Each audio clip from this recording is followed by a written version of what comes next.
Hello everybody, this is Benjamin once again. I want you to take a look at the mid-sagittal section of the brain so you'll be able to appreciate all the structures we've been talking about. The mid-sagittal section apparently is going to divide the brain into right and left equal halves.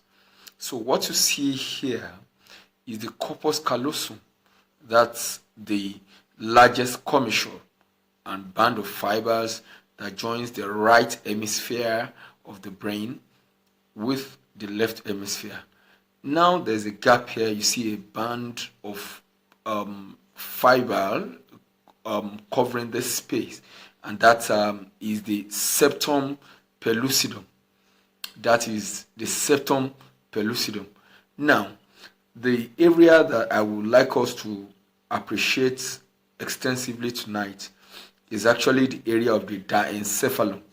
If you recall, I said the diencephalon has parts, and the parts include the thalamus, the hypothalamus, the subthalamus, and the epithalamus. Now, let's start from the thalamus. The region of the thalamus, do not forget, this has divided the brain into two equal halves. So we have the right thalamus and the left thalamus. That is, they are bilateral. However, we have this bound, or this band that's cut short, which the arrow is pointing at, as the interthalamic adhesion, which joins the right thalamus with the left thalamus.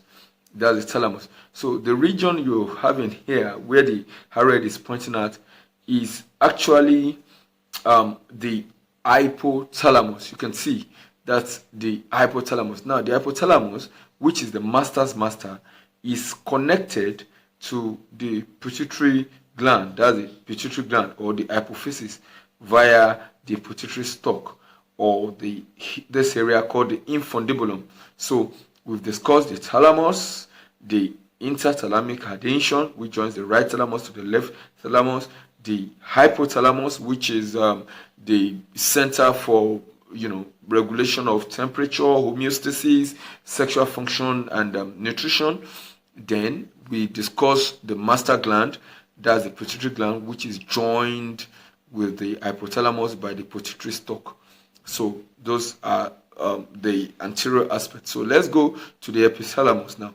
The epithalamus consists of the pineal gland. There's the pineal gland, with the arrow is pointing at, that produces melatonin, which is responsible for our sleep-wake cycle, also known as the circadian rhythm. Then another part of the epithalamus is the habenula, which is also responsible for sleep-wake cycle and nutrition. So there you have it, the diencephalon. You can see it's embedded in the bigal cerebral hemisphere, which is the telencephalon. So, and together the telencephalon and the diencephalon make up the prosencephalon phylogenetically.